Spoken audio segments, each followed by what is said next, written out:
हरे कृष्णा कृष्ण कृष्णा हरे हरे, हरे राम राम हाँ, राम हरे हरे।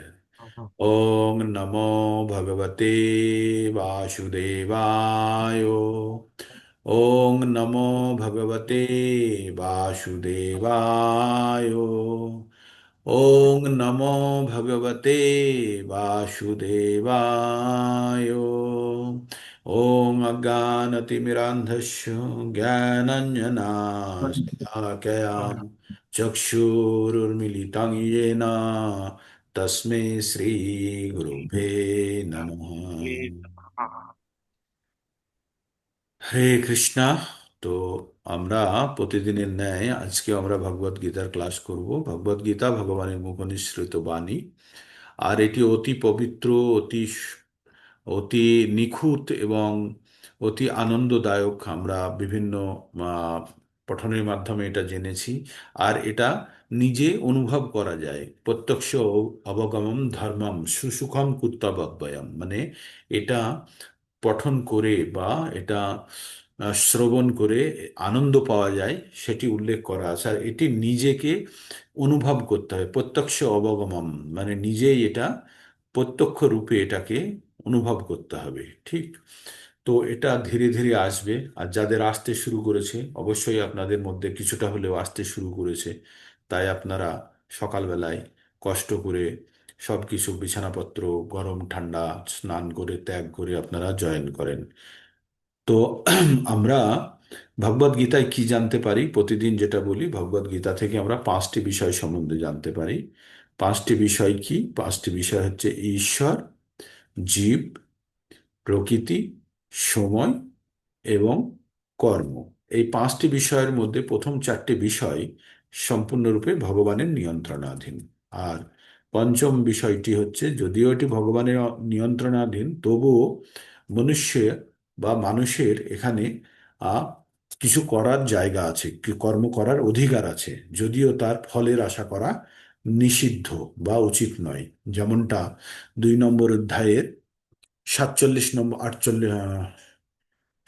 নম্বর শ্লোকে বলা আছে। কি বলা আছে? কর্মেন্না বাধিকারস্তে মা ফলেষু কদাচন মা কর্মফল হেতুর ভূর মাতে সঙ্গোস্ত কর্মাণি। হুম। তো সেখানে বলা আছে যে কর্ম করার অধিকার আছে, কিন্তু ফলটা সেই অর্থে আহ, তার কন্ট্রোলে নেই বা অধিকারে নেই। ফলটি কি হবে সেটি যে কর্তা তার অধিকারে নেই। আর কি? যে কর্তা যেন কখনো না ভাবে যে আমি এই ফলের কারণ। আর চতুর্থ হচ্ছে যে তার কখনো মনের মধ্যে যেন অনীহা প্রস্তুত না হয় যে আমি এই কাজটি করে, যেহেতু আমি ফলের আশা করছি না, তাই যেন আমার কাজটি করার প্রতি ইচ্ছা কম না হয়ে যায়, ঠিক? তো ওই শ্লোকের মাধ্যমে এভাবেই বলা আছে। তো চারটে অংশ আছে। তো আমরা বিভিন্নবার আলোচনা করেছি এবং জেনেছি। কাজে আমার অধিকার নেই, কাজ করার অধিকার আছে, ফলে আমার অধিকার নেই। কাজের যে ফল হচ্ছে সেটি আমার, আমি তার কারণ নই। আর চতুর্থ নম্বর হচ্ছে যে যেহেতু আমি ফলের আশা করছি না বা আমি কারণ নই, তাই যেন আমার অনীহা তৈরি না হয়, যেন অনিচ্ছা তৈরি না হয়। কিসের জন্য? ওই কাজটি করার জন্য। তো আমরা সবসময় কর্ম তিন প্রকারের জেনেছি আমরা: সকাম কর্ম, বিকর্ম আর অকর্ম। সকাম, আমরা কর্ম ছাড়া বাঁচতে পারি না, তাই যদি কর্ম করতেই হয় তাহলে এমন কর্ম করা উচিত যে কর্ম আমাদের কোনো ক্ষতি করবে না। আমাদের দুই ধরনের কর্ম আমাদের বন্ধনে আটকায়, একটা হচ্ছে সকাম কর্ম আর একটা হচ্ছে বিকর্ম। সকাম কর্ম মানে পুণ্য উৎপন্ন করা, আর বিকর্ম মানে হচ্ছে পাপ উৎপন্ন করা। পুণ্যের ফল ভোগ করার জন্য, সুখ ভোগ করার জন্য পৃথিবীতে আসতে হবে। আবার যদি কেউ পাপ করে থাকে, তাকে পাপ ভোগ করার জন্য অন্য লোকে বা পৃথিবী লোকে আসতে হবে। তো আমাদের পাপ এবং পুণ্য অলওয়েজ সব সময় আমাদের বন্ধনকারী। তাই আমাদের, তাহলে আমরা কি কর্ম করব? সেটি হচ্ছে অকর্ম। মানে আমরা সমস্ত কর্ম যখন ভগবান কে উদ্দেশ্য করে করব, ভগবানই আমাদের চরম লক্ষ্য যে কোনো কাজের, তখন কিন্তু সেই কাজগুলি আমাদের অকর্মে পরিণত হবে। আর অকর্মে যখন পরিণত হবে তখন আমাদের কিন্তু ফলের প্রতি আসক্তি আমাদের কম হয়ে যাবে, কারণ আমরা জানবো যে এই কাজটি আমরা ভগবানের উদ্দেশ্যেই করছি, ভালো হলেও ভগবানের, খারাপ হলেও ভগবানের। এই রকম যখন আমরা মানসিকতা উৎপন্ন করতে পারবো ধীরে ধীরে, তখন কিন্তু আমরা ফলের প্রতি আসক্তি থেকে বিরত হতে পারবো, আর সেটি হবে নিষ্কাম কর্মযোগের জায়গা। তো আমরা ভগবদ গীতাকে তিনটে ভাগে দেখতে পাই, তিনটে অংশে বিভক্ত। প্রথম অংশটি হচ্ছে কর্মযোগ, সেখানে বিভিন্ন যোগের কথা বলা আছে। আর তারপরে 7 থেকে 12 পর্যন্ত ভক্তিযোগ, সেটাও আমরা খুব ডিটেলসে পড়েছি, ভক্তিযোগ কিভাবে ভগবানের সঙ্গে যুক্ত হওয়া যায়, আর ভগবান তার মহিমা ব্যক্ত করেছেন। আর তারপরে আমরা পৌঁছে গেছি জ্ঞান যোগে, যেখানে ভগবান আরো জ্ঞান দিয়ে আমাদের যে ভক্তির জায়গাটাকে আরো দৃঢ়ভাবে আটকানোর চেষ্টা করছেন। তো ভগবান কেন আমাদের এই সব জ্ঞান অর্জনের মাধ্যমে দিয়েছেন? কারণ আমরা প্রত্যেকে ভগবানের অংশ। আমরা পড়ে এসেছি 15 নম্বর অধ্যায়ে, মামে বংশ জীবালোকে জীবা ভূতান সনাতন মনঃষষ্ঠানি ইন্দ্রিয়াণি প্রকৃতি স্থানে কর্ষতি। আমরা প্রত্যেকে ভগবানের অংশ। আর আমরা কি করছি, এই প্রকৃতিতে থেকে সকাল থেকে সন্ধেবেলা পর্যন্ত কঠোর পরিশ্রম করছি। কেন? আমাদের মন আর 5টি ইন্দ্রিয়কে সন্তুষ্ট করার জন্য। আর মন এবং 5টি ইন্দ্রিয় কখনোই সন্তুষ্ট হবে না, এটা আমাদের ব্যর্থ প্রচেষ্টা মাত্র। তবুও মৃত্যুর আগে পর্যন্ত সমস্ত মানুষেরা কি বলছে? চিন্তাম অপরিমেয়ং চ প্রলয়ন্তম চিন্তাম অপরিমেয়ং চ প্রলয়ন্তাম উপাশ্রিতাः কামো ভোগো পরমা কামোপভোগো পরমা এতৎ এতদ্ নিশ্চিতাः आशापाशशतैर्बुद्धो कामक्रोधो परायण इहान्ते कामो भोगार्थम अन्नाहेनार्थ সঞ্চয়ন। তো বলছে যারা আসুরি স্বভাব ব্যক্তি, সম্পন্ন ব্যক্তি, তারা কি করে? তারা সবসময় অপরিসীম চিন্তার মধ্যে থাকে। কেন? তারা কিভাবে অর্থ উপার্জন করবে বেশি, কিভাবে তারা বেশি ইন্দ্রিয় সুখ ভোগ করবে। আর তাদের ইন্দ্রিয় সুখ ভোগ করাই তাদের জীবনের অন্তিম লক্ষ্য। জীবনের অন্তিম সময় পর্যন্ত তারা খুব চিন্তামগ্ন থাকে কিভাবে প্রত্যেকটা মুহূর্তে তারা ইন্দ্রিয় সুখ ভোগ করবে। ইন্দ্রিয় সুখ ভোগ করা মানেই আমরা কোনো সবসময় জানতে হবে যে আমাদের ইন্দ্রিয় কি কি: চক্ষু, কর্ণ, নাসিকা, জিহ্বা, ত্বক আর মন। তো এই জ্ঞানেন্দ্রিয়গুলোকে ভোগ করার জন্য আমাদের কি করতে হয়? আমরা আমরা সেই ধরনের বস্তু খুঁজতে থাকি। চোখ দিয়ে ভালো কিছু দেখতে চাই, যেটা পছন্দ করি। নাক দিয়ে সেই ঘ্রাণই শুঁকতে চাই, যেটা আমরা পছন্দ করি। তাই না? তো এই যে আমাদের ইন্দ্রিয়গুলোকে আমাদের সবসময় সন্তুষ্ট করার জন্য, ইভেন আমরা সকাল থেকে সন্ধ্যাবেলা পর্যন্ত পরিশ্রম করি কিসের জন্য? যে বেশি টাকা উপার্জন করব। টাকাটা হয়তো ব্যাংকে গিয়ে পড়লো, দেখতে পেলাম না, তবুও আমাদের কে সন্তুষ্ট হয় তখন? মন সন্তুষ্ট হয় যে না, আমার ব্যাংকে টাকাটা অ্যাকাউন্টে হিট করে গেছে, মানে পৌঁছে গেছে।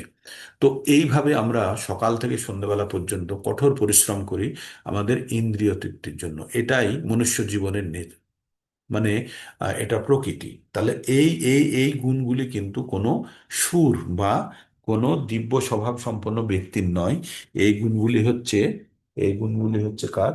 এই গুণগুলি হচ্ছে আসুরি স্বভাবযুক্ত ব্যক্তিদের। তো আসুরি স্বভাবযুক্ত ব্যক্তিরা, যাদের জ্ঞান নেই, তারা কেন আসুরি স্বভাব? তাদের মধ্যে রজগুণ এবং তমগুণের প্রভাব বেশি, এবং তারা কি করে? তাদের জ্ঞানের খুব অভাব, আর তাদের মধ্যে জ্ঞান লাভেরও কোনো প্রচেষ্টা নেই। বা যখনই আমরা তাদেরকে জ্ঞান দেওয়ার চেষ্টা করি বা যুক্ত করার চেষ্টা করি, তাদের মনের মধ্যে এত বিরক্তি বা এত উপহাস তাদের মনের মধ্যে থাকে, তারা ভাবে তাদের জীবনের ভোগ করাটাই তাদের জীবনের উদ্দেশ্য। যারা ভগবত ভক্তিতে থাকে, তারা হয় কোনো না কোনো জীবনে ওই রকম ভোগ করে তারা তারা তৃপ্তি পায়নি বলে তার থেকে বিরত থাকছে, অথবা তারা এমন কিছু ভোগ করে এসেছে যেগুলি ভোগ করার পরে এই সব ভোগগুলিতে আর আনন্দ দিতে পারে না। প্রভুপাদ জি এক জায়গায় বলছেন, প্রভুপাদ তার লেকচারে, যে এই যে জড়জগতে যারা কৃষ্ণ ভক্তিতে যারা সম্পূর্ণভাবে লীন হয়ে গেছে বা যারা যুক্ত, বা যারা এটার প্রচেষ্টা করছে, বেশিরভাগই 90%, তাদের মধ্যে 90% ব্যক্তি তারা স্বর্গসুখ ভোগ করেছে, তাই তাদের কাছে আর কোনো সুখ ভোগী আর আনন্দ দিতে পারে না।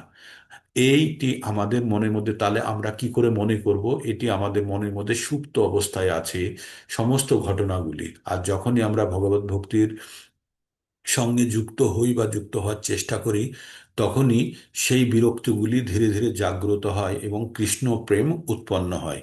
আর একবার কৃষ্ণ প্রেম উৎপন্ন হলে মনের মধ্যে বা আমাদের হৃদয়ে যখন উৎপন্ন হয়, তখন আর আর কোনো জড়জাগতিক সুখই আমাদেরকে সুখ দিতে পারে না। তো এইভাবেই এইভাবেই আমরা ভক্তির পথে ধীরে ধীরে চালিত হই। আর সেখানে আমাদের গুরু কৃষ্ণর কৃপা অত্যন্ত গুরুত্বপূর্ণ। কারণ আমরা চৈতন্য চরিতামৃতেতে পড়েছি কি ব্রহ্মাণ্ড ভূমিতে কোনো ভাগ্যবান জীব গুরু কৃষ্ণ প্রসাদে পায় ভাগ্য ভক্তিলতা বীজ। তো আমরা আমরা বিভিন্ন জীব, বিভিন্ন প্রাণী হিসাবে বিভিন্ন আহ, ভূত মানে বিভিন্ন প্রজাতিতে আমরা ভ্রমণ করছি এই জড়জগতে, কখনো মাছ, কখনো সাপ, কখনো ব্যাঙ, গাছপালা, কুকুর, শিয়াল, গরু, ভেড়া, বিভিন্ন হয়ে চলতে চলতে আমরা 84-80 লক্ষ জীবনের পরে মনুষ্য জীবনটি আসে। এবার মনুষ্য জীবন আসার পরে এই জীবন অত্যন্ত দুর্লভ, আমরা পড়েছি লব্ধা সুদুর্লভম এবং বহু সম্ভাবান্তে, অনেক জন্মের পরে আমরা এই দুর্লভ মানব জীবন পেয়েছি। এবার এই মানব জীবনের উদ্দেশ্য কিন্তু কুকুর, শিয়াল, গরু, ভেড়ার মতো আমাদের ইন্দ্রিয় তৃপ্তি নয়। আমাদের ভগবান জ্ঞান দিয়েছে, সেই জ্ঞানের প্রকৃত ব্যবহার করে আমাদের ভগবত ভক্তির পথে এসে এই জন্ম মৃত্যু চক্রের বা আবর্ত থেকে আমাদের মুক্ত হওয়ার একটা সুবর্ণ সুযোগ। আর যদি এই সুযোগ আমরা যদি মিস করি বা না কাজে লাগাতে পারি, তাহলে আমাদেরকে আবার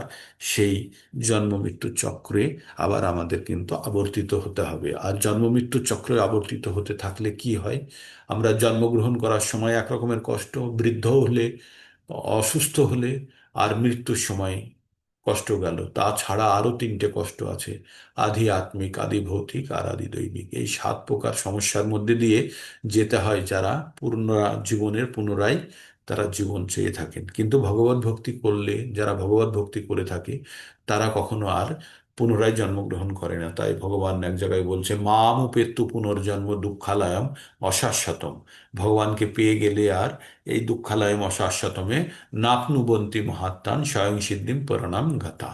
তাকে আর এই দুঃখালয়ম অশাশ্বতমে আসতে হয় না। এই পৃথিবীর নাম হচ্ছে দুঃখের আলয় এবং অশাশ্বতম, তবুও স্থায়ী নয়। মানে আমি দুঃখ কষ্ট নিয়েও যদি ভাবি যে আমি বেঁচে থাকবো, তাও হবে না, আমার সময় আসলে আমাকে চলে যেতেই হবে। অনেক সময় আমরা দেখি আমাদের আত্মীয় পরিজনকে আমরা হসপিটালে ভর্তি করি, নাকে নল লাগানো আছে, স্যালাইন লাগানো আছে, অক্সিজেন লাগানো আছে, আরো কত কত নল লাগানো আছে, ইঞ্জেকশন লাগানো আছে, স্যালাইন লাগানো আছে। এই রকম কষ্টের মধ্যেও যদি 10 দিন বেঁচে থাকে, আমরা কি ভাবি, না এখনো বেঁচে আছে, এখনো, মানে আমরা সবসময় আশাবাদী থাকি। তারপরে যখন যে যার চলছে সেও ভাবে এই বুঝি বেঁচে যাব, এই বুঝি বেঁচে যাব। যখন মৃত্যু হয়ে যায় তখন আমরা সব আশা ছেড়ে দিই। এইভাবেই মানুষ অনেক মানুষ, প্রিয়রঞ্জন দাস মুন্সি 4 বছর না 5 বছর কোমাতেই পড়েছিল, বাড়িতে ছিল, তারপরে তাকে মৃত ঘোষণা করা হয়। তো এইভাবেই আমরা আমরা কষ্ট করেও, আমরা অ্যাডজাস্ট করেও আমরা এই পৃথিবীতে বেঁচে থাকতে চাই।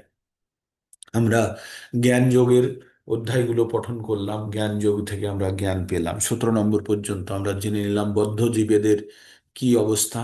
তাই আমাদের বদ্ধ অবস্থা থেকে আমাদের বেরোনোর জন্য কি করা প্রয়োজন, আমরা এখানে আমরা জানলাম। বদ্ধ জীবেদের কি, আমরা যে শেষ প্যারাটা কালকে পড়েছিলাম, আজকে আবার পড়বো।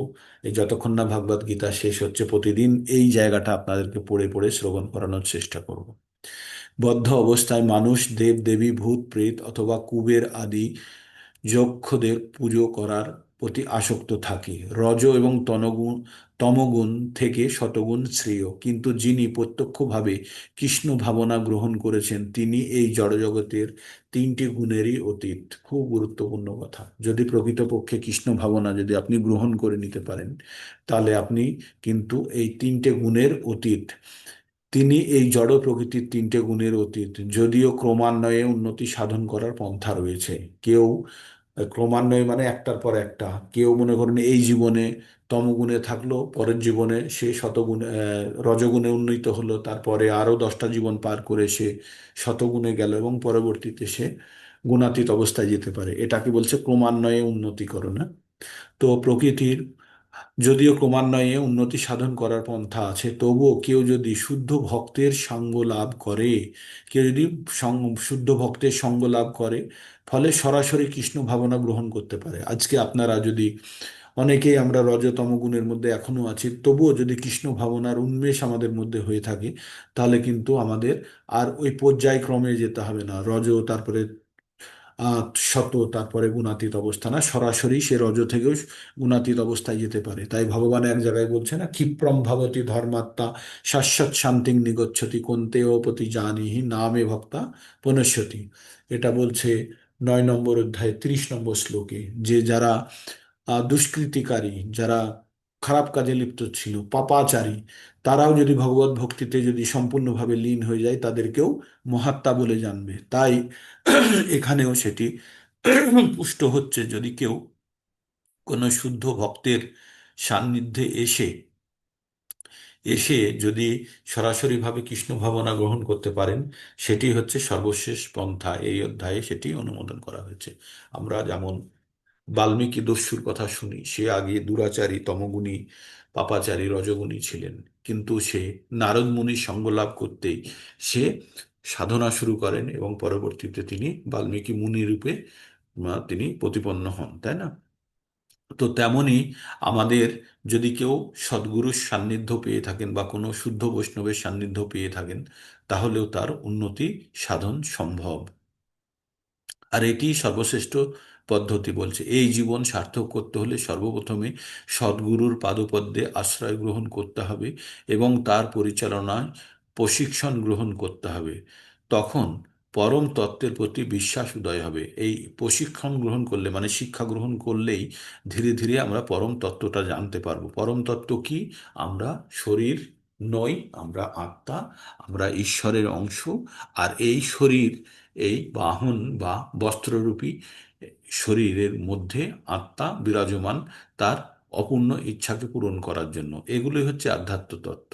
আর এই তত্ত্ব যখন আমরা জেনে যাব, তখন আর আমরা ইন্দ্রিয় সুখের পরিবর্তে আমরা এই আত্মাকে তার গন্তব্যস্থলে পৌঁছানোর জন্য আমরা যাবতীয় চেষ্টা করব। আর এই রকমের মধ্যে সব থেকে ভালো চেষ্টা হচ্ছে কৃষ্ণ ভাবনাময় বা কৃষ্ণ ভক্তিতে লীন হয়ে যাওয়া, তাই না? কালক্রমে সেই বিশ্বাস যখন পূর্ণতা প্রাপ্ত হয়, তাকে বলা হয় ভগবত প্রেম। আর এই প্রেমই হচ্ছে জীবসমূহের পরম লক্ষ্য। আমাদের জীবনের পরম লক্ষ্য কি? ভগবানের চরণাশ্রয়। তাই সরাসরিভাবে কৃষ্ণ ভাবনা গ্রহণ করা উচিত। এটি হচ্ছে এই সপ্তদশ অধ্যায়ের সার। হুম। তো আমাদের জানতে হবে আমাদের জীবনের চরম উদ্দেশ্য কি। আমাদের জীবনের চরম উদ্দেশ্য হচ্ছে যে আমাদের ভগবত ভক্তিকে পুনরায় জাগ্রত করা, যেগুলি আমাদের মনের মধ্যে সুপ্ত অবস্থায় আছে। যেমন বাজার থেকে শুকনো চানা কিনে এনে জলে ভেজানোর পরে সেই চানা থেকে গাছ বেরোয়, তেমনি আমাদের, তবে তাহলে কি যে শুকনো চানাগুলো আছে তার মধ্যে প্রাণ আছে না নেই? তা আছে, কিন্তু প্রাণটি সুপ্তভাবে আছে। সুপ্ত মানে শায়িত অবস্থায়, ঘুমোচ্ছে। তেমনি আমাদের মধ্যেও ভক্তি প্রত্যেকের মধ্যেই আছে, কারণ আমরা ভগবানের অংশ। আর এই ভক্তি আমাদের জড়জাগতিক ইচ্ছা দ্বারা চাপা পড়ে আছে। তাই যখন আমাদের আত্মার শুদ্ধিকরণ হয়, কিভাবে? সদ্গুরুর চরণাশ্রয়ে শিক্ষা গ্রহণ করে বা ভগবত প্রেমের জন্য, ভগবত ভক্তির জন্য নিরন্তর ভগবানের নাম জপ করে যখন আমাদের হৃদয়ে শুদ্ধিকরণ হয়, তখন আমরা ধীরে ধীরে আমাদের মধ্যে ভগবত প্রেম উৎপন্ন হয়। তো আমরা এরপরে আমরা প্রবেশ করছি 18 নম্বর অধ্যায়ে। 18 নম্বর অধ্যায়ে আমরা কিছু শ্লোক পড়েছিলাম। 18 নম্বর অধ্যায়ে ভগবানকে অর্জুন প্রথম প্রশ্ন করলেন যে, ভগবান, সন্ন্যাসী আর ত্যাগীর মধ্যে পার্থক্য কি? তো ভগবান বললেন যে যারা সন্ন্যাসী, তারা সব ধরনের কর্ম ত্যাগ করে দিয়েছে। আর যারা ত্যাগী, তারা কর্মের ফল ত্যাগ করেছে। তো ভগবান নিজের মত দেওয়ার আগে আরো বিচার মনীষীদের বা পণ্ডিতদের মত দিয়েছেন, দিয়ে শেষে তিনি তার মতটি বলেছেন। আমি শ্লোকগুলি একবার পঠন করে মানে অর্থ বলতে বলতে চলে যাব। শ্লোক সংখ্যা 1। অর্জুন উবাচ সন্ন্যাসস্য মহাবাহো তত্ত্বম ইচ্ছামি ভেদিতুম ত্যাগস্য চ ঋষিকেশ পৃথক কেশিনিষূদন। তো অর্জুন বললেন, হে মহাবাহ, হে ঋষিকেশ, হে কেশিনীসূদন, আমি সন্ন্যাস ও ত্যাগের তত্ত্ব পৃথকভাবে জানতে ইচ্ছা করি। সন্ন্যাস আর ত্যাগ আমি ভিন্নভাবে, আলাদাভাবে আপনি আপনাকে বলুন। তো ভগবান 2 নম্বর শ্লোকে ভগবান উত্তর দিচ্ছেন, শ্রী ভগবান উবাচ কাম্যনাম কর্মণাম নাশং সন্ন্যাসং কবয় বিদু সর্বকর্ম ফলত্যাগং प्राहुत्यागाश्विचक्षणा। श्रीभगवानुवाच कम्मनं कर्मणं नाशं सन्नाशं कवयो विदुः सर्वकर्मफलत्यागात् প্রাহুত্যাগং বিচক্ষণা। তো পরমেশ্বর ভগবান বললেন, পণ্ডিতগণ কাম্য ও কার্যসমূহের ত্যাগকে সন্ন্যাস বলে জানেন। সন্ন্যাস মানে কি? কাজ পর্যন্ত ত্যাগ, সবকিছু ত্যাগ, সঙ্গ না, সবকিছু নাশ করে দেওয়া মানে শেষ করে দেওয়া, সেটি হচ্ছে সন্ন্যাস। কিন্তু বিচক্ষণ ব্যক্তিরা কি বলছেন? কর্মফলকে ত্যাগ করাকেই বলছেন ত্যাগীদের, ত্যাগী তারা যারা কর্মফলকে ত্যাগ করে, কর্মকে ত্যাগ করে না। সন্ন্যাসীরা কর্মই ত্যাগ করে দেয়। ঠিক। তারপরে 3 নম্বরে কি বলছেন? ত্যাজ্যং দোষোদ বদিতেকে কর্ম প্রাহুর মনীষিণঃ যোগ্য দান তপ কর্ম না ত্যাজ্যমিতি চাপরে। ত্যাজ্যং দোষোবদিতেকে কর্ম প্রাহুর মনীষিণঃ যোগ্য দান তপ কর্ম না ত্যাজ্যমিতি চাপরে। বললেন, এক শ্রেণীর মনীষীগণ বলেন যে কর্ম দোষযুক্ত যে কোনো কর্মই আমাদের পাপ বা পুণ্য উৎপন্ন করে, তাই কর্ম ত্যাগ করা উচিত। অপর এক শ্রেণীর পণ্ডিত তারা বলেন যজ্ঞ দান তপস্যা কখনোই পরিত্যাগ করা উচিত নয়। যজ্ঞ দান তপস্যা প্রভৃতি কর্মকে কখনোই পরিত্যাগ করা উচিত নয়। এবার নিজের মতটি বলছে, এটি মনীষীদের মত বললো, এবার ভগবান বলছে, নিশ্চয়ং শৃণু মে তত্র ত্যাগে ভারত সত্যমম। নিশ্চয়ং নিশ্চয়ং শৃণু মে তত্র ত্যাগে ভারত সত্যমম ত্যাগ হি পুরুষ ব্যাঘ্র ত্রিভিধ সং পরিকীর্তিতঃ। ভগবান বললেন যে, হে ভারত সত্যম, মানে ভরত বংশের উত্তম পুরুষ, তাই ভারত সত্যম, ত্যাগ সম্বন্ধে আমি নিশ্চয়ই তোমার সিদ্ধান্ত শ্রবণ করো, আমার সিদ্ধান্ত শ্রবণ করো। ত্যাগ সম্বন্ধে এবার ভগবান তার সিদ্ধান্ত বলছে। হে পুরুষ ব্যাঘ্র, শাস্ত্রে ত্যাগ 3 প্রকার বলে কথিত আছে বা কীর্তিত আছে। তাহলে ত্যাগ এবার 3 প্রকার। আমরা 17 নম্বরে কি কি প্রকার আমরা বিষয়ের উপরে প্রকৃতির 3টে গুণের প্রভাব জেনে এসেছি। 3টি বিষয় কি কি ছিল, 5টি বিষয় কি কি ছিল? ছিল শ্রদ্ধা 3 প্রকারের, ছিল আহার 3 প্রকারের, ছিল যজ্ঞ 3 প্রকারের, দান 3 প্রকারের, তপস্যা 3 প্রকারের। আমরা সেই পর্যন্ত জেনে এসেছি। এবার আমরা কি পড়ব? আমরা এখানে ভগবান বললেন যে শাস্ত্রে ত্যাগও 3 প্রকারের বলে কথিত আছে। মানে যেহেতু সন্ন্যাসী আর ত্যাগের মধ্যে পার্থক্য জানতে চেয়েছে, তাই কারা প্রকৃত ত্যাগী সেটা আমরা জানার চেষ্টা করেছি। এইবার বলছে 5 নম্বরে ভগবান কি বলছেন? যজ্ঞ দান তপ কর্ম না ত্যায্যং কর্ম মেব তৎ যজ্ঞ দান তপশ্চৈব পাবনানি মনীষিণাম। ভগবান বললেন, যজ্ঞ দান তপস্যা কখনো ত্যায্য নয়, কখনো ত্যাগ করা উচিত নয়। কি কি? যজ্ঞ দান আর তপস্যা। কারণ যজ্ঞ দান তপস্যা মনীষীদেরও পবিত্র করে, তো সাধারণ মানুষের তো পবিত্র করবেই।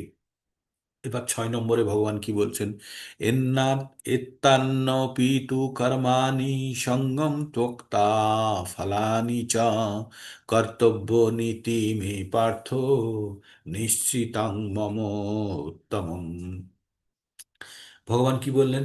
एतान्नोऽपि तु कर्माणि सङ्गं त्यक्ता फलानि च कर्तव्यानीति मे পার্থ নিশ্চিতাং মমোত্তমম। ভগবান বললেন, হে পার্থ, এই সমস্ত কর্মে আসক্তি এবং কর্মের আশা, ফলের আশা পরিত্যাগ করে কর্তব্য বোধে অনুষ্ঠান করা উচিত।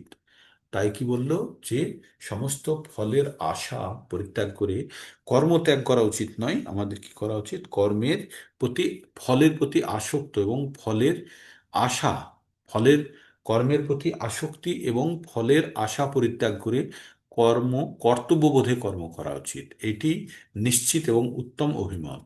এইটা 7 নম্বর পর্যন্ত বললেন, 6 নম্বর পর্যন্ত বললেন। তারপরে এবার ভগবান বলছেন, নিয়তস্য তু সন্ন্যাস কর্মণো নোপপদ্যতে মোহতস্য পরিত্যাগস্তামস পরিকীর্তিতঃ।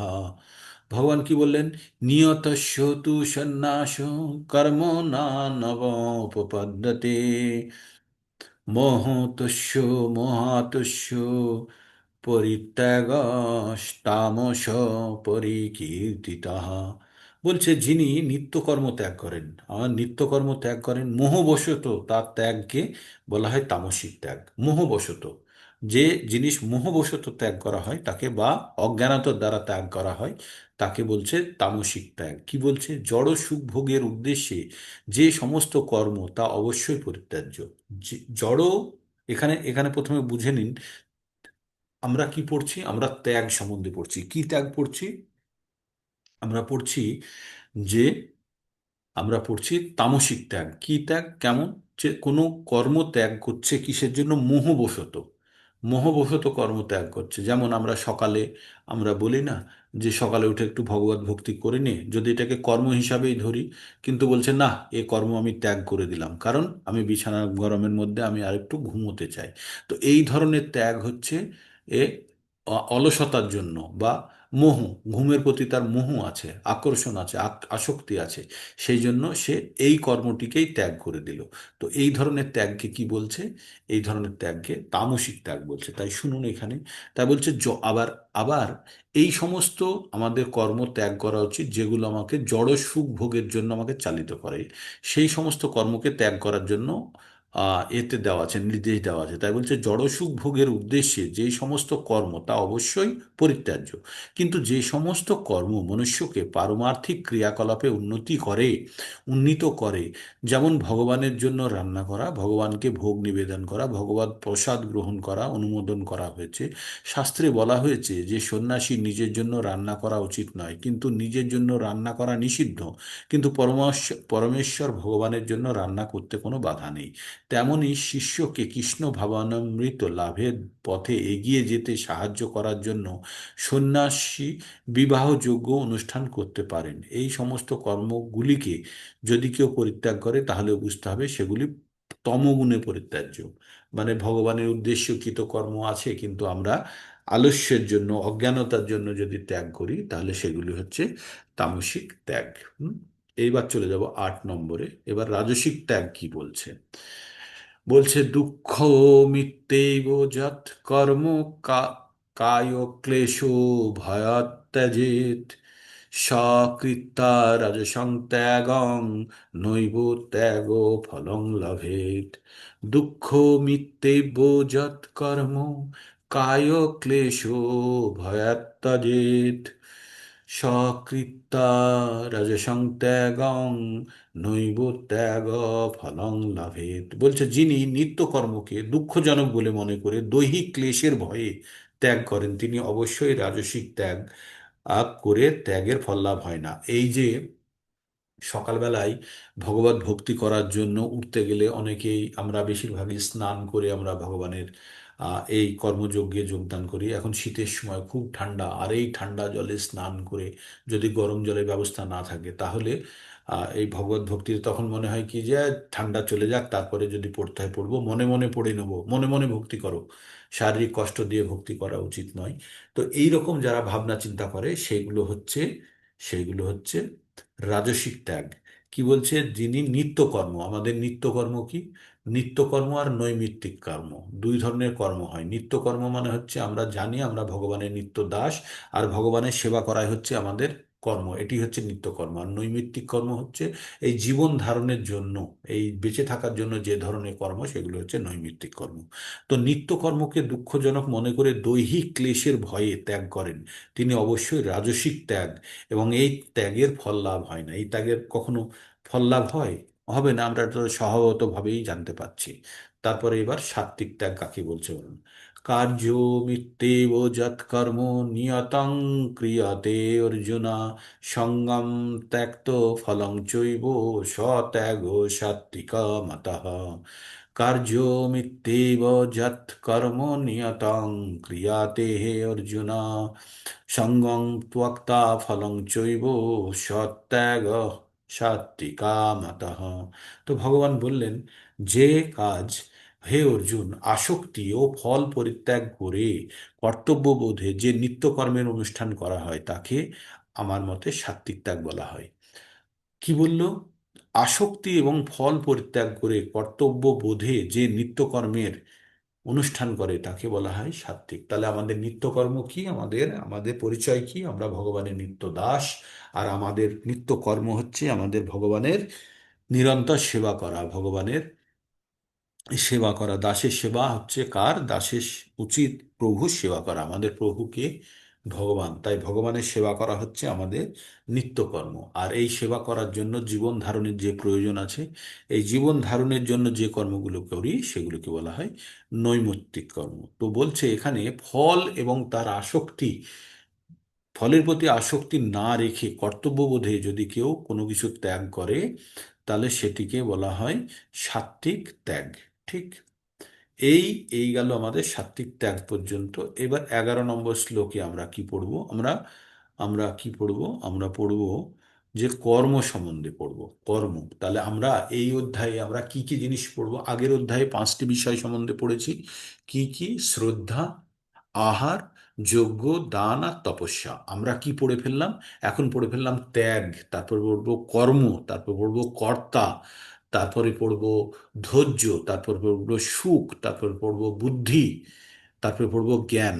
এই 7টি সম্বন্ধে আরো পড়বো, 7টির মধ্যে একটি হলো। এবার আমরা কর্ম সম্বন্ধে পড়তে যাচ্ছি। হ্যাঁ, হরে কৃষ্ণ হরে কৃষ্ণ, কৃষ্ণ কৃষ্ণ হরে হরে, হরে রাম রাম রাম হরে হরে। শুনতে পাচ্ছেন আপনারা? শোনা যাচ্ছে? আমাকে হঠাৎ দেখালো পাচ্ছি প্রভু, ইন্টারনেটে। পাচ্ছি পাচ্ছি ওকে। পাচ্ছি প্রভু। তো এবার আমাদের 11 নম্বর শ্লোকে আমরা কি পড়বো? না হি দেহ ভৃত্তা শাক্যম। স্যার 10 নম্বর প্রভু, প্রভু দশ 10 নম্বর। নম্বর 10 আচ্ছা, হয়নি প্রভু, 10। ওকে। দশ 10 নম্বর। দশ হরে কৃষ্ণ। হয়নি, 10 হ্যাঁ, হয়নি। তো 10 নম্বর। না হি দেষ্টি অকুশলম কর্ম কুশলে নানুসজ্জতে ত্যাগী সত্য সমাবিষ্ট মেধাবী ছিন্ন সংশয়। না দেষ্টি অকুশলম কর্ম কুশলে নানুসজ্জতে ত্যাগী সত্য সমাবিষ্ঠা মেধাবী ছিন্ন সংশয়া। তো ভগবান কি বললেন? ভগবান বললেন যে নিত্য কর্ম ত্যাগ, সরি, ভগবান বললেন, হে অর্জুন, আসক্তি এবং কর্তব্যবোধে আমরা করলাম, ওটা 9 নম্বরে। 10 নম্বরে, আচ্ছা, ভগবান বললেন যে শতগুণে আবিষ্ট মেধাবী সমস্ত সংশয় ছিন্ন ত্যাগী অশুভ কর্মে বিদ্বেষ করেন না, শুভ কর্মে আসক্ত হন না। এবার যারা শতগুণে আবিষ্ট, মানে এই সাত্ত্বিক কর্ম করতে গেলে কি হতে হবে? প্রথমে শতগুণে না থাকলে সে সাত্ত্বিক কর্ম করতে পারবে না।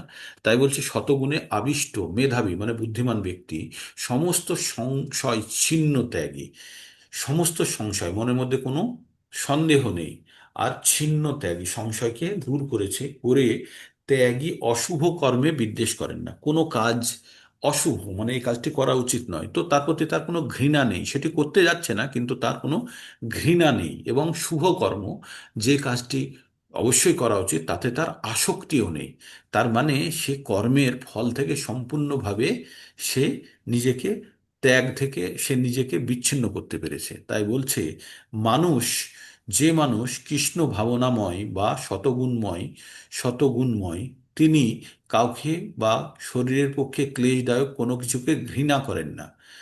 কোনো জিনিস, যে কোনো কাজ করতে গেলে, এই যে সকালে উঠে আপনাদের যে ভগবত ভক্তির জন্য এই যে প্রস্তুতি পর্বের জন্য আমরা স্নান করি ঠান্ডা জলে কষ্ট করে, ও কাঁপতে কাঁপতে তিলক করা হচ্ছেই না, হয়তো হাতি কেঁপে যাচ্ছে, এমতো অবস্থায় আমরা কিন্তু এই কষ্ট হওয়া সত্ত্বেও আমরা কিন্তু এটাকে ঘৃণা করি না, বা আমরা ত্যাগ করি না, বা আসক্ত নয় এর প্রতি, যে মানে চরম আসক্তি, সেই জিনিসটাও থাকবে না। কোনো জিনিসের প্রতি, শুভ কর্মের প্রতি আসক্ত হন না, আর অশুভ কাজের প্রতি বিদ্বেষও করেন না। এই রকম এই রকম কর্মকে কি বলছে? এগুলোকে বলছে শতগুণের ত্যাগ, শতগুণের কর্ম। যে মানুষ কৃষ্ণ ভাবনাময় শতগুণ বা শতগুণময়, তিনি কাউকে শরীরের পক্ষে ক্লেশকর কোনো কিছু ঘৃণা করেন না। তিনি শারীরিক দুঃখ কষ্টের পরোয়া না করে যথাস্থানে যথাসময়ে তার কর্তব্য পালন করে চলেন।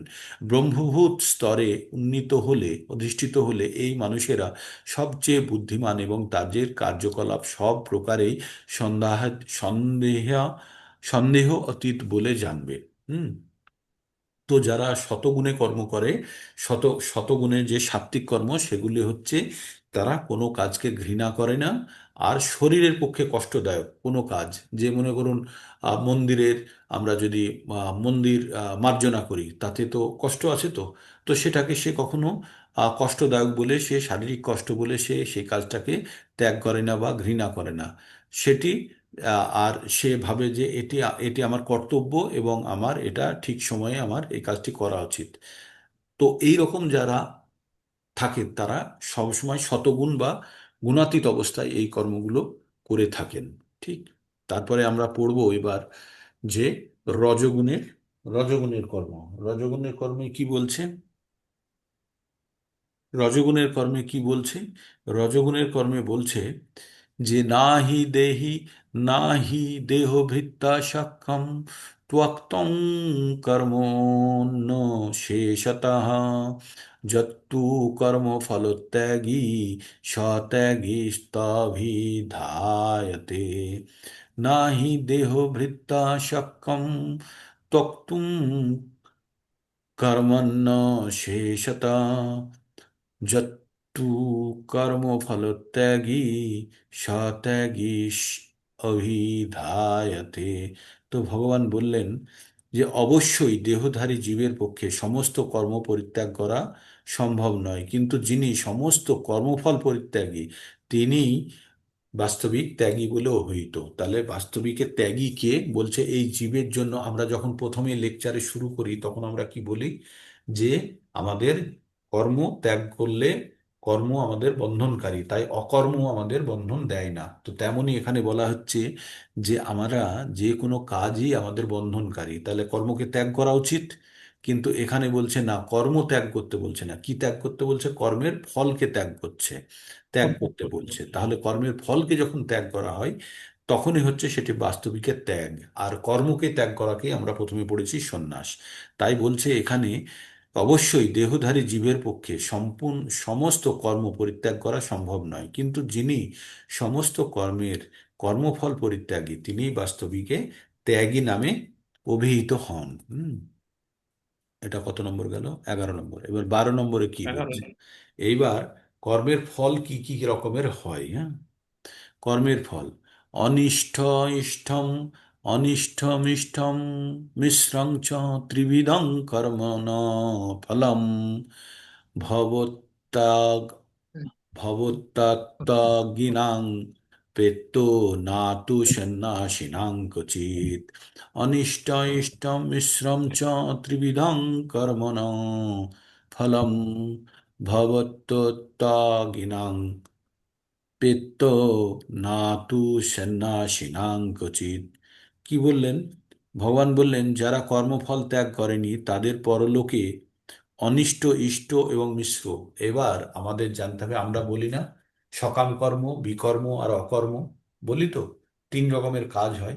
তো সকাম কর্ম আর বিকর্ম কি করে? পাপ, পুণ্য এবং পাপ উৎপন্ন করে, তেমনি বলছে যারা কর্মের ফল ত্যাগ করেনি, যারা অকর্ম করেনি, অকর্ম মানে হচ্ছে ভগবানের উদ্দেশ্যে কৃত কর্ম বা ফল ত্যাগ, যে কাজের, হুম। যে কর্মের ফল আমরা ত্যাগ করেছি সেটাকে অকর্ম বলেছি। তাই বলছে এখানে যারা অকর্ম করেনি, যারা কাজের ফল ত্যাগ করেনি, সেটি অকর্ম করেনি যারা, তারা কি করে, পরলোকে গিয়ে এই তিন ধরনের ফল ভোগ করে। কি ধরনের ফল? ইষ্ট, অনিষ্ট আর মিশ্র, মানে পাপ পুণ্য আর পাপ পুণ্যের মিশ্র ফল, এই তিন প্রকারের ফল ভোগ হয়। কিন্তু সন্ন্যাসীদের কখনো কোনো রকম ফল ভোগ করতে হয় না, কারণ সন্ন্যাসীরা কি করেছে, কর্মই ত্যাগ করে দিয়েছে, তাই তাদেরকে কোনো রকমের ফল ভোগ করতে হয় না। এবার আমরা 13 নম্বরে চলে যাব।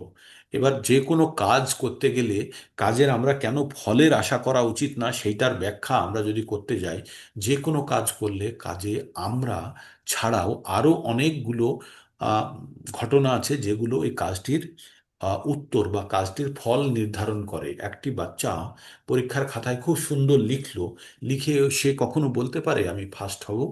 বলতে পারে না। সে জানে না তো তার থেকেও ভালো অন্য কেউ লিখেছে কিনা, সে জানে না তার শিক্ষক মহাশয় যখন তার খাতা চেক করবেন তখন কি রকম তার মানসিকতা, কি রকম তার বোঝাপড়া নিয়ে তাকে নম্বর দেবে।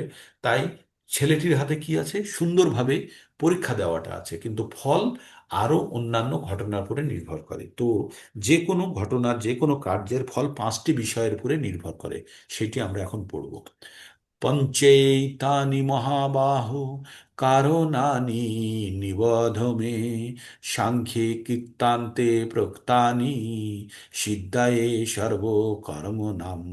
পঞ্চেতানি মহাবাহু কারণানি নিবধ মে, সাংখ্যে কৃত্তান্তে প্রক্তানি সিদ্ধায়ে সর্বকর্মণাম। বললেন, হে মহাবাহু, অর্জুনকে ভগবান বলছেন কথাগুলি, বেদান্ত শাস্ত্রের সিদ্ধান্তে সমস্ত কর্মের সিদ্ধির উদ্দেশ্যে এই 5টি কারণ দেওয়া হয়েছে, যা তুমি জানো। এবার 5টি কারণ সম্বন্ধে বলবেন, যে 5টি কারণের জন্য যে কোনো কাজের ফল এই 5টি কারণের উপরে নির্ভর করে। তো আমরা 5টি কারণের উপরে নির্ভর করে আর এগোবো না, আজকে এখানেই ছাড়বো। থাক থাক থাক, আজ থাক। আজ থাক, কালকে আবার 14 থেকে শুরু করব। মোটামুটি 5টা থেকে 7টা শ্লোক হলেই ঠিক আছে। বোঝা যাচ্ছে তো? বোঝা যাচ্ছে আমরা কি কি পড়ে এসেছি আগে? আমরা পড়েছি শ্রদ্ধা, আহার, যজ্ঞ, দান, তপস্যা, 17তে পড়ে এসেছি। 18তে আমরা কি পড়লাম? কর্ম সম্বন্ধে পড়লাম, তাই তো? আর ত্যাগ আর সন্ন্যাসের মধ্যে পার্থক্য কিন্তু এখনো চলছে। আমরা ত্যাগ, হ্যাঁ। 3 ধরনের ত্যাগ হতে পারে, আর কর্ম, 3 ধরনের কর্ম হতে পারে। আমরা কর্ম আর ত্যাগ পড়ে নিলাম। আর তাই এবার তারপরে তিনি ব্যাখ্যা করছেন যে ত্যাগী আর সন্ন্যাসীর মধ্যে পার্থক্য। ঠিক। এবার আমরা চলে যাব যে যে কোনো কর্ম করতে গেলে কি কি ফ্যাক্টরের উপরে কর্মের ফল নির্ভর করে, সেটা আমরা 14 থেকে পড়ব। মোটামুটি বোঝা যাচ্ছে নিশ্চয়ই, আশা করি। হুম? হরে কৃষ্ণা। বোঝা যাচ্ছে না যাচ্ছে না? আপনাদের ফিডব্যাক কি? কত, 23 জন আজ? ওকে। তো আপনারা সবাই সুস্থ থাকুন। বলুন। অল্প অল্প বোঝা যাচ্ছে। অল্প অল্প করে বোঝা যাচ্ছে? হ্যাঁ, ঠিক আছে। বোঝা আবার যাচ্ছে। যখন রিভিশন হবে, আবার রিভিশন হবে তখন আবার কিছুটা বুঝতে হবে। হ্যাঁ, এ তো বুঝতে, এটা সহজ জিনিস নয় প্রভু, এটি অনেকটা কঠিন জিনিস। আর এক বারবার হচ্ছে জ্ঞান, জ্ঞান কঠিন, আর 2 নম্বর জ্ঞানের উপলব্ধি আরো কঠিন, মানে এটাকে নিজের জীবনে নামানো আরো কঠিন। তো কঠিন আপনার কেন কঠিন মনে হচ্ছে? কারণ আপনারা প্রবেশ করার চেষ্টা করছেন, তাই তো? কিন্তু যে প্রবেশ করার চেষ্টাই করে না তার জন্য হ্যাঁ। কঠিন মনে হয়? মনে হয় না। সে কাছেই আসেনি, তাই না? একটা ভারী লোহার বস্তু রাখা আছে, যে তোলার চেষ্টা করছে সেই জানতে পারবে এটা কতখানি ভারী, তাই না? কিন্তু যে তোলার চেষ্টা করছে সে জানতেও পারবে না যে কতখানি ভারী। তাই আপনারা অত্যন্ত ভাগ্যবান জানবেন নিজেকে, যে ভগবত জ্ঞান প্রাপ্ত করার উদ্দেশ্যে আপনারা সবাই তৎপর এবং অক্লান্ত পরিশ্রম করছেন। আপনারা সকালবেলায় এই এত কিছু ত্যাগ করে এই ভগবত ভক্তির জন্য আপনারা যে চেষ্টা করছেন, অবশ্যই তার ফল পাবেন। যদিও আপনারা ফলের আশা করেন না, কিন্তু পাবেন।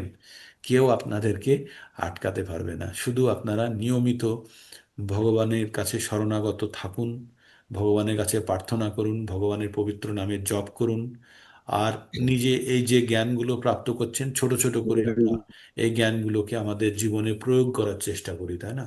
এটি হবে আমাদের প্রকৃত উদ্দেশ্য ভগবত পঠনের। হুম। তো একবার ক্যামেরা যারা যারা পারবেন অন করুন, অ্যাটেন্ডেন্স হয়ে যাক। আজকে 23 জন, 26শে ডিসেম্বর, টেম্পারেচার 13 ডিগ্রি আজকে এখন, খুব ঠান্ডা। আর তার মধ্যে আপনারা কষ্ট করে ভগবানের নাম করার চেষ্টা করছেন, আর ভাবছেন ভগবান সন্তুষ্ট হবে না? ভীষণ সন্তুষ্ট হবে। ভগবান তার ভক্তদের জন্য যা খুশি করতে পারে। প্রহ্লাদ, প্রহ্লাদের জন্য ভগবান নরসিংহ রূপ পর্যন্ত নিতে পারে, পারে না? আর দেওয়াল ভেঙে, মানে পিলার ভেঙে বেরিয়ে আসতে পারেন। তো আমরা যারা ভগবানকে সকাল সন্ধে কম বেশি যারা ভগবানকে ডাকছি, ভগবান আমাদের প্রতি সন্তুষ্ট হবেন না? হবেন। কিন্তু ভগবানকে সন্তুষ্ট করাই আমরা জীবনের প্রকৃত উদ্দেশ্য জানার জন্য, এই যে জ্ঞান প্রাপ্ত করছি তার জন্য ভগবানের প্রতি প্রত্যেক মুহূর্তে আমাদের কৃতজ্ঞতা জ্ঞাপন করা উচিত। ভগবান, তোমার দয়াতেই কারো না কারো সংস্পর্শে এসে, সংসর্গে এসে এই পরম জ্ঞান পাওয়ার আমাদের সৌভাগ্য হয়েছে। এটি আমাদের পরম উপলব্ধি। আর এই জ্ঞান এত পূর্ণ, এত নিখুঁত, আর এত পবিত্র।